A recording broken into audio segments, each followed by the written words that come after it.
You are listening to The Climb, getting through life's everyday challenges through the Word of God, with Brother J.R. Bernabe and Brother Yoyi Capistrano. And for today's episode, we will be discussing about finding strength in difficult situations. New episode at new interesting topic na naman ang pag-uusapan natin. Pero sana bago tayo makapag-start, makabati muna tayo at makapagpasalamat.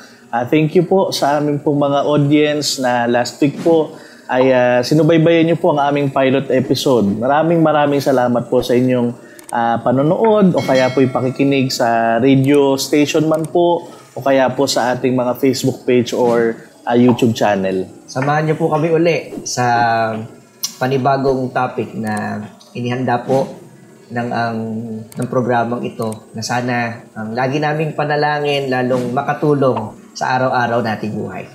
Very helpful topic, no? Kasi nung nakaraan pinag-usapan natin yung iba't ibang mga challenges, yung power nung salita ni Lord para tayo palakasin. At hindi tayo lalayo dun sa theme na yun kasi kung pag-uusapan natin yung iba't ibang mga challenges, hindi natin pwedeng itanong saan ba tayo dapat na humugot ng lakas, sabi nga. Kanino ka ba humuhugot ng lakas? Kanino ba tayo pwedeng humugot ng lakas? Kasi sabi nga natin, pagka yung mga pagsubok, tawag natin pagsubok. Minsan tawag challenges, problema, trials, test. So, tinitest talaga niyan yung character natin eh. Sometimes, yung faith natin, tinitest. Yung pag-asa natin, tinitest din. So, ito yung mga panahon na tawag ng iba, matira matibay. Pagka naubusan ka ng lakas, talo ka na. At yun ang ayaw naman nating mangyari. Pero yung lahat tayo, kaya nga patuloy tayong binibigyan ng Diyos ng buhay. At talagang purpose naman natin in life, gusto natin maging magtagumpay tayo. May panalo natin lahat ng araw ng buhay. Kaya lang, yung haharapin natin sa buhay, baka ito lang yung nakikita natin. Isang bagay ang sigurado, meron pang mas malalaki na challenges na doon natin gustong ibahagi sa ating mga yung mga problema nakakaubos talaga ng lakas, di ba? Sometimes yung mga malalaking problema, isang bagsakan, parang ubos na ubos ka na eh. Minsan naman yung mga maliliit na problema dahil sunod-sunod, iba't ibang mga isipin na pinoproblema natin sa araw-araw. Kahit maliliit yan, pagka nag-compile, nagsama-sama, malaki na yan. Nakakaubos din ng lakas. At sa observation natin, ikaw, tayo mismo, personally, saan ba tayo humuhugot ng lakas? Pagka yan ang tanong, unang pwedeng pumasok sa isip, syempre, pamilya. Pamilya talaga. Pamilya, di ba? Kasi yung lagi mong kasama at kapag ka nag-aaral, nagtatrabaho, yan din yung nagbibigay sa'yo, nag-cheer up sa'yo eh. Nasabihin, kaya mo yan pa, kaya mo yan ma, kaya mo yan nak. Actually, na-prove ko yan kasi meron akong cute na 1-year-old daughter. At ngayon ko na-prove na totoo pala yun. Minsan, kahit na pagod ka, halimbawa galing sa work, stress ka na, pag-uwi mo, enough pala talaga yung presence ng family para, sabi nga, makapag-recharge sa'yo. Pag nakita mo na, wala pa silang sinasabi. Wala pa silang sinasabi. Yung makita mo lang na sumasalubong sa'yo, tinatawag ka, Papa. Diba parang nabibigyan ka agad ng panibagong charge ng lakas. So, yun, pamilya. Nakita ko minsan yung iba, kumukuha ng lakas sa pangarap. So, humuhugot siya ng lakas sa sarili niya eh. Kasi talaga, vision pa lang talaga pagka malinaw sa'yo, motivated ka na eh. Tama. No? Kasi tinutulungan ka nito para mas lalo kang maging masipag sa ginagawa. Kaya yung iba parang kahit na imposible yung kanyang gagawin, magtataka ka, paano niya kaya nagagawa yun? Pag tinanong mo, mataas pala kasi yung pangarap. So, nagiging motivation niya, dun siya kumukuha ng lakas. And I'm sure, marami sa mga audience natin, nakaka-relate dun sa dalawang bagay na yan. Actually, dalawa yung nabanggit mo kanina. Pero, marami pa talaga tayong pwedeng sabihin na sources ng ating motivations. Marami pa talaga. Yung nabanggit natin kanina, yun yung dalawang main. Yung family, tsaka yung mga goals, yung mga pangarap. Pero naalala ko yung nakalagay doon sa Ephesians, draw strength from the Lord. So hindi na to family, hindi na to personal strength mo. At pwede nating sabihin na greater source ng power to. Pwede rin nating sabihin source of everything. Tama. Kaya as Christians, yun yung isa sa mga pwede nating tingnan. Pwede din natin sabihin, maging prinsipyo natin. Kasi may mga pagkakataon talaga, di ba darating ka talaga dun sa panahon na kailangan mo talaga ng makakapitan eh. Kailangan mo ng mapagkukuhanan ng lakas. At yung bagay na yun, nasabi mo, kailangan talaga natin pagkunan ng lakas. Lalo na, yun nga, sa difficult times, yung lalo sa matinding pagsubok na di mo na alam kung ano gagawin mo eh. Diba? Ang hirap ng magdesisyon ng tama. Pero, merong actually isang kwento dyan sa Bible na nasa 1 Kings chapter 19 verse 4. Siguro, mas maraming tayo makukuha dito at makakarelate tayong lahat. Maganda yan. Dito. Maganda yung kwento na kay yan. Prophet Elijah. Basahin ko lang itong nasa 1 Kings chapter 19 verse 4. At mag-isang pumunta sa ilang pagkatapos ng maghapong paglalakad, ay naupo siya sa ilalim ng isang puno ng retama at nanalangin ng ganito, Yahweh, kunin niyo ako. Ako po'y hirap na. Nais ko na pong mamatay. Yan yung time na bago siya lumapit kay Lord, di ba? Para palakasin siya. Kaya based doon sa statement niya, wala man tayo doon sa sitwasyon na yun. O kaya, hindi, ang gusto ko talagang sabihin, wala man tayo doon sa time na yun na sinasabi ni Prophet Elijah to.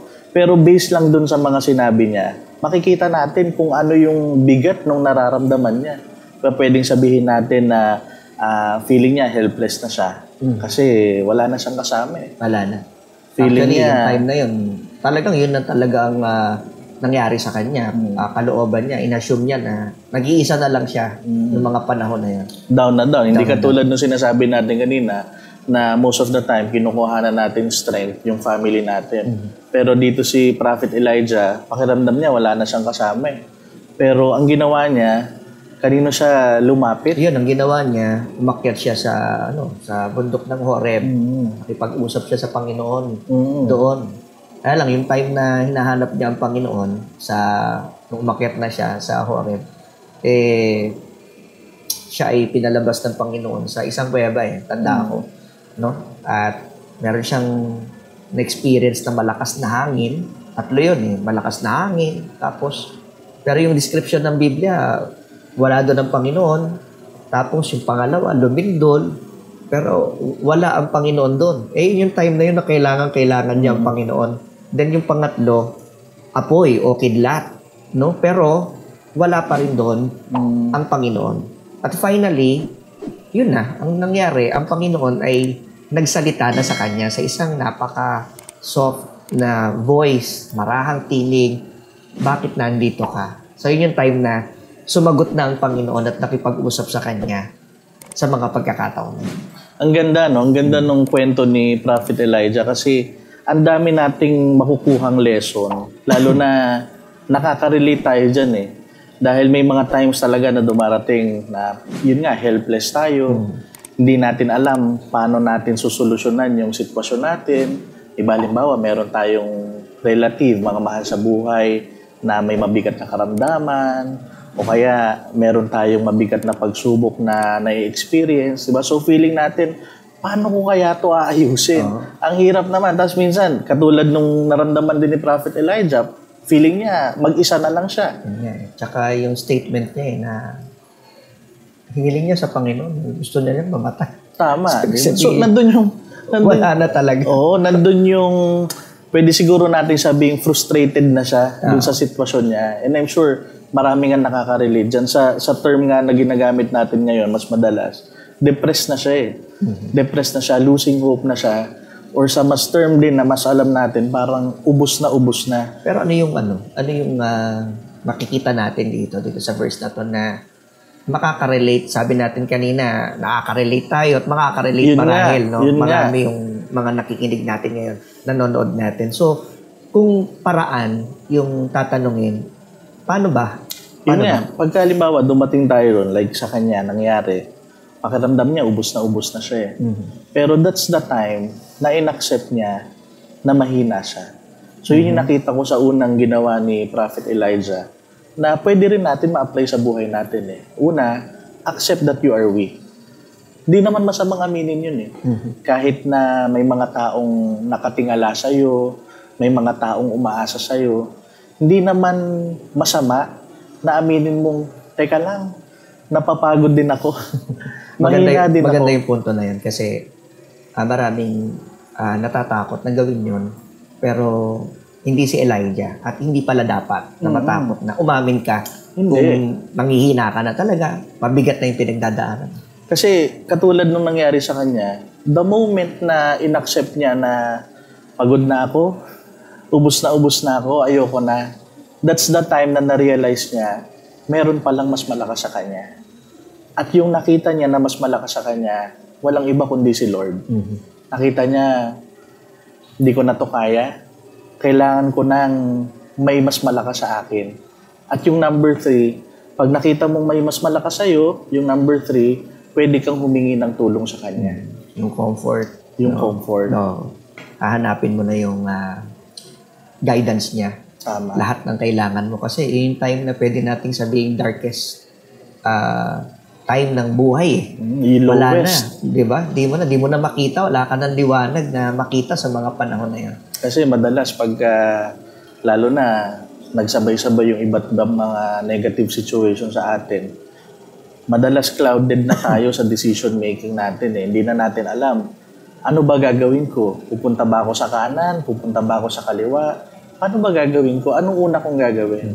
So, pagka dumating yung mga time na yon at na-recognize mong mahina ka, pwede pala tayong tumawag at humingi ng tulong kay Lord. At maganda dun sa kwento ni Prophet Elijah, nakita niya na pagka ginawa pala yon, hindi pala magiging absent ang Panginoon. Talagang magpaparanas siya at sasabihin At sinagot niya. talaga siya. Sinagot siya. Sinagot siya ng Panginoon. Siguro yun yung lesson na pwede nating makuha. So para lang makita natin. So ganda kasi yun, no? Para sa ating mga listeners, audience natin. Acceptance, recognize natin na may mas malakas sa atin, at huwag tayong mag-alangan na hanapin sa Kanya yung lakas, yung guidance, yung comfort na kailangan natin. Kaya kahit na gaano kabigat yung problema, kahit na gaano kahirap yung sitwasyon, kahit na gaano kadilim yung paligid, kahit na ubos ka na, huwag tayong mag-atubiling humanap at humingi ng tulong sa ating Panginoon. Ang ganda kasi nung isa pang bagay, no? Yung feeling down, na pagka-feeling down na talaga, ang isang napakaganda pang bagay na kay Elijah, na maaaring magawa natin at napakalaking tulong sa atin. Kapag feeling down, kneel down, manalangin ka, makipag-usap ka sa Panginoon, di ba? Yun yung pagkakataon para mentras na nabibigatan ka at nananalangin ka sa Diyos, doon mo lalong ma-experience yung pagyakap ng Panginoon sa'yo. Iba yung yakap nung nasa mabigat kang sitwasyon at iba rin yung panalangin na nagagawa mo kapag matindi na yung sitwasyon na pinagdadaanan mo. At yan ang madalas na ginagawa ng maraming mga tao na pagka nasa gipit na sitwasyon, that's the time na tumatawag sa Panginoon. Pero isa din dun sa makukuha natin sa nangyari, pagka humingi tayo ng tulong kay Lord, kailangan patient tayo eh. Di ba kasi dun sa kwento mo kanina, nung tumawag siya kay Lord, hindi naman instantly Sumagot agad eh. May mga times na pwedeng yung frustration niya, dahil hinihintay niya yung sagot, mas naging frustrated pa siya. Di ba? Parang yung lungkot niya, mas naging malungkot pa siya. Pero despite ng mga bagay na hindi siya nawalan ng pag-asa kasi alam niya na tutulong talagang Panginoon sa kanya. Maganda yung nasabi mo na isang bagay na hinahanap pagka mabigat na. Iyon ang nakakalungkot eh. Kapag mabigat na. Pag mabigat na, doon lang nagkakaroon ng desisyon, minsan, tayo na tumawag, lumapit, makipag-usap sa Panginoon. Sa ibang term, pwedeng sabihin natin, ang madalas na ginagawa ng iba, pag no choice na. No choice na. Ibig sabihin, dumaan siya sa problema, tinry niyang i-resolve sa sarili niya, hindi nag-work. Humingi siya ng tulong sa iba, hindi nag-work. Ginawa niya na lahat ng pwede niyang magawa, hindi pa rin nag-work.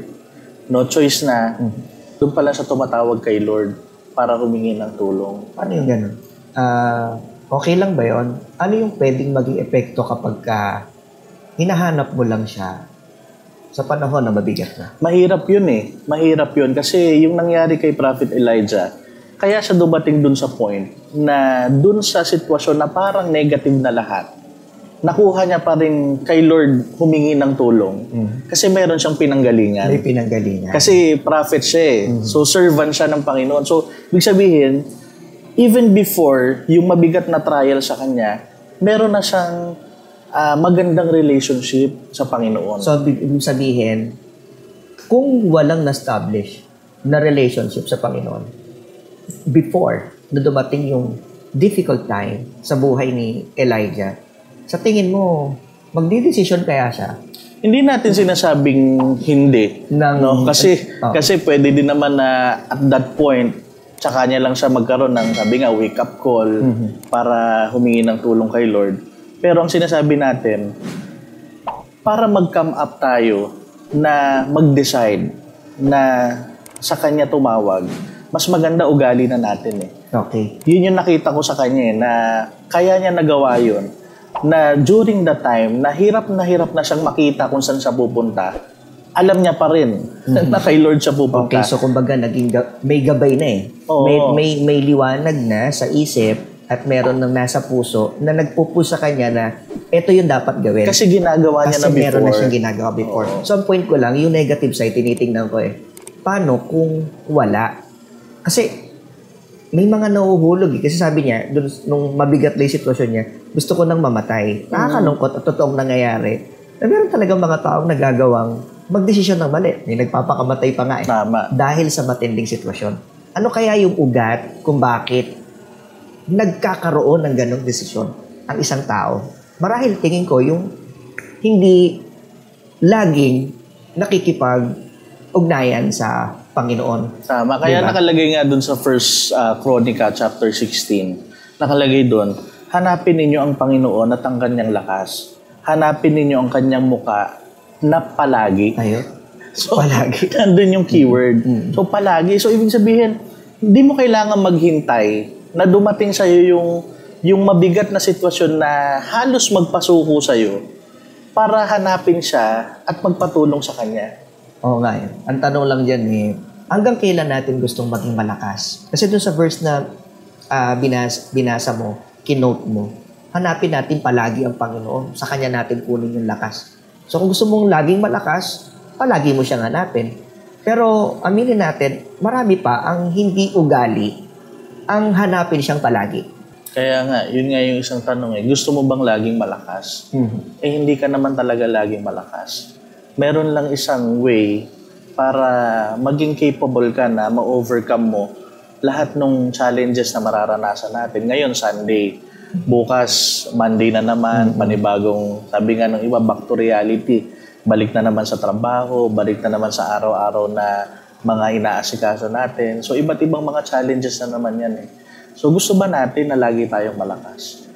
Maganda dyan, meron lang talagang isang way na ina-advise sa atin ng Bible. Kung gusto natin na laging malakas, di naman natin sinasabi na kayang-kaya na natin eh. Pero at least, kaya nating mag-survive. So how can we do that?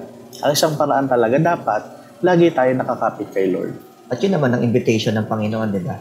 Yun nakasulat. Sa Matthew 11:28 to 29, di ba? Sabi dun, siparito kayo sa akin, kayong mga nangabibigat ang lubha, napapagal kayo, kayo aking papahingay, nahihirapan kayo. Pasanin ninyo yung aking pamato, di ba? Mag-aral kayo sa akin para makaranas kayo ng kaginawahan. Pero mas maganda siguro mabasa mo yung buong verse na yun. Nakalagay doon, "Come to me, all of you who are weary and carry heavy burdens, and I will give you rest." Yun. Yun ang napakaganda. Yung salitang, I will give you rest. Sino ba ang talagang tao na makapagsasabi sa'yo ng 100% na I will give you rest. Tama. Sinong tao ba pwedeng magsabi sa atin? No? Wala. Wala. Pero merong isa na nangako at capable dahil powerful na ibigay sa atin yung kapahingahan na gusto mo.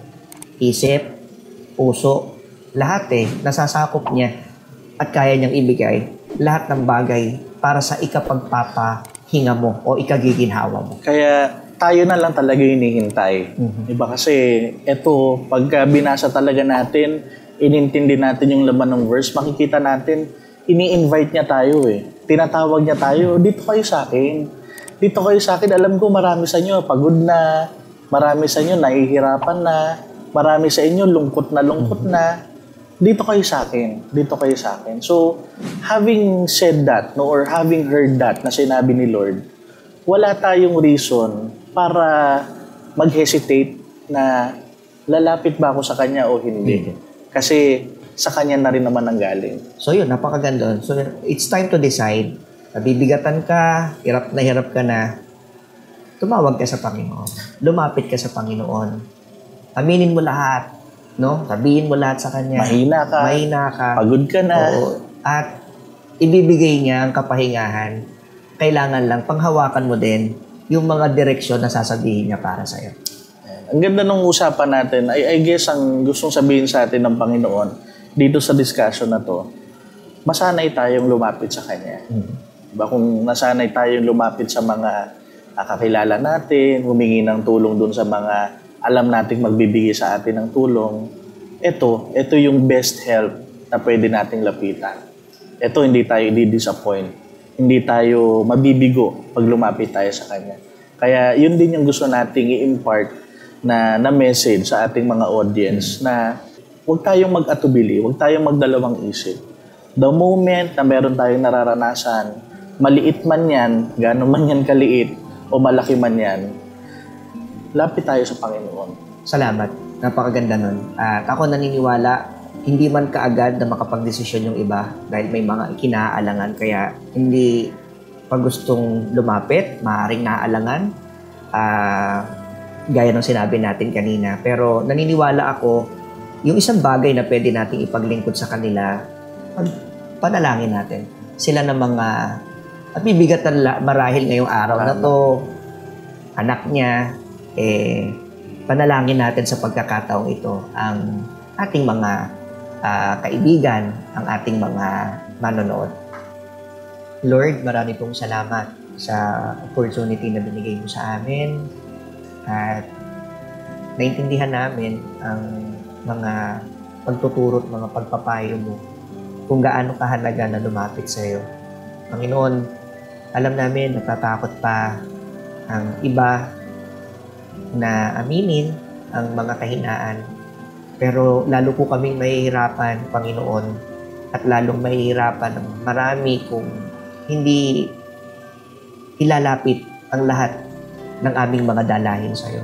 Panginoon, sino man ang nabibigatan ngayon, sino man ang nasa mabigat na pagsubok, problema at sitwasyon ng buhay, yakapin mo sana sila, i-guide mo po sila, at ibigay mo po ang mga kailangan nilang lakas at sana huwag ka lamang nilang hanapin sa mga panahong mabibigat na ang sitwasyon, kundi gaya ng aming napakinggan ngayon, sa bawat araw, hanapin ka namin.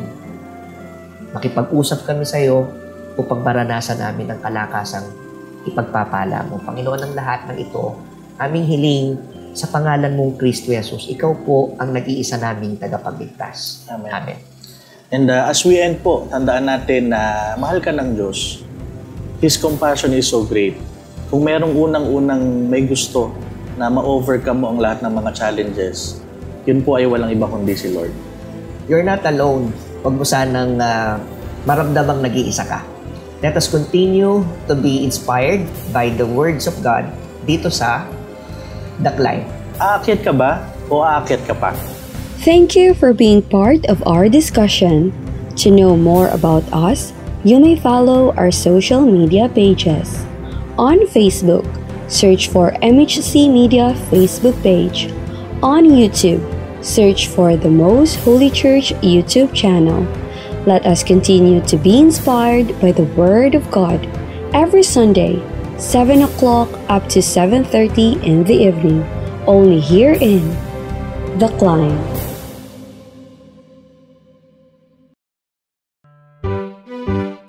Likhawit o mga orihinal na komposisyon ng mga kapatid sa loob ng Most Holy Church. Dalawang salitang pinagsama, likha at awit. Isa po itong acronym, likhang imnong kinalulugdan, himig at wikang itinanging tunay.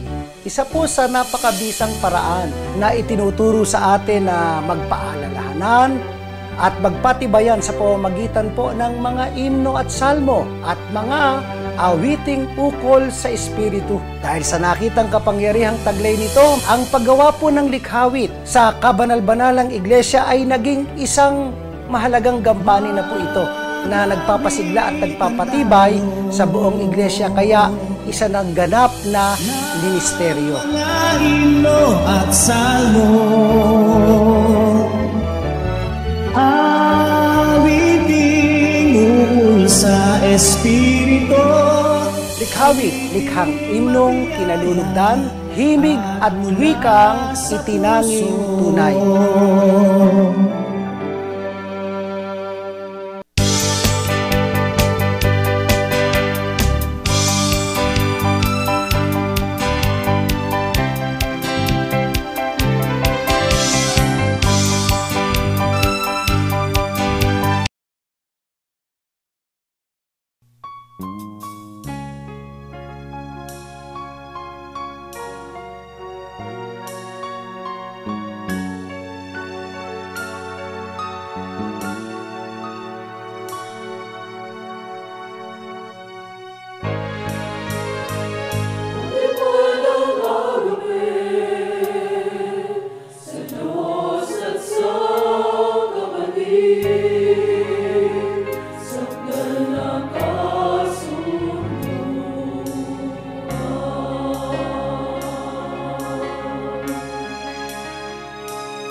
Sa buhay ko, walang kabuluhan ang paggawa ko. Sarili lamang ang iniisip ko, pagmamahal sa kapatid ay hindi ganito. Walang kapal sa buhay ko, walang kabuluhan ang paggawa ko.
naglalambing. Anak ko, ikaw ay magtingin, liwanagan ang buong daigdig. Huwag kang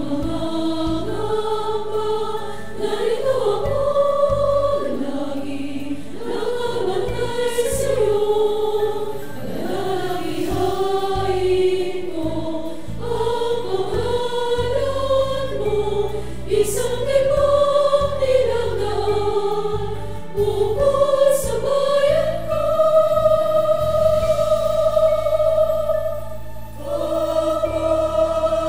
Ama, salamat po sa wagas na pag-ibig mo. Kadakilan mo'y damang-dama ko para sa akin, para sa amin na bayan mo.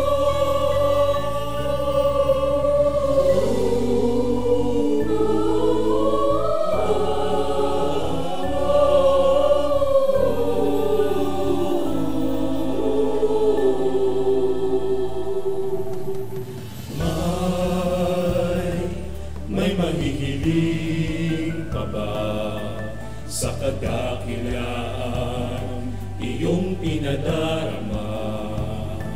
Nilikha mo kami iyong kalwalhatian, inubos ng dugo upang mabanal.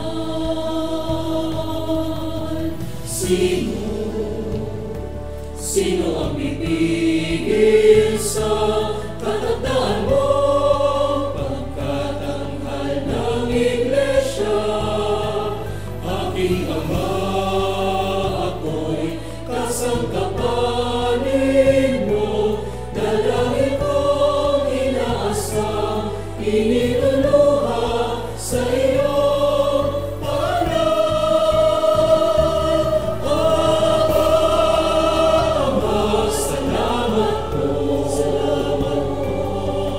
sa wagas na pag-ibig mo.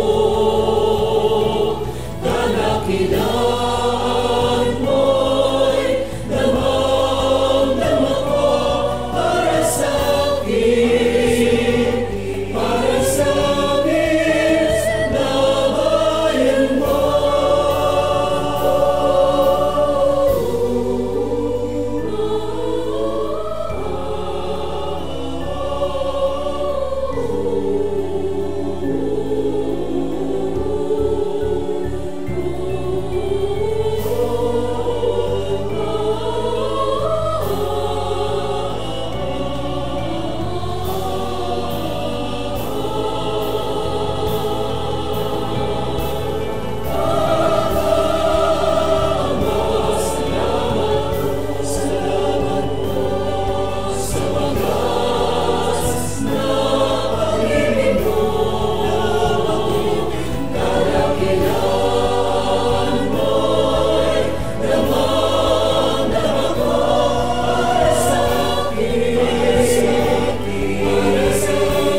lifting my voice to thank you.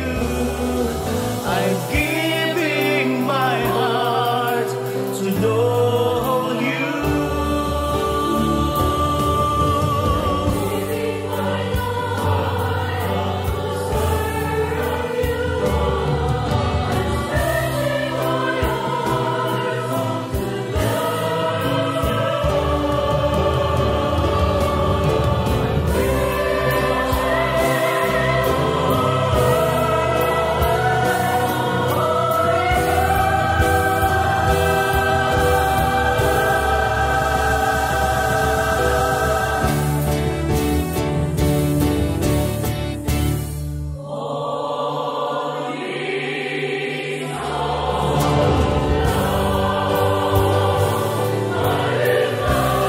arms to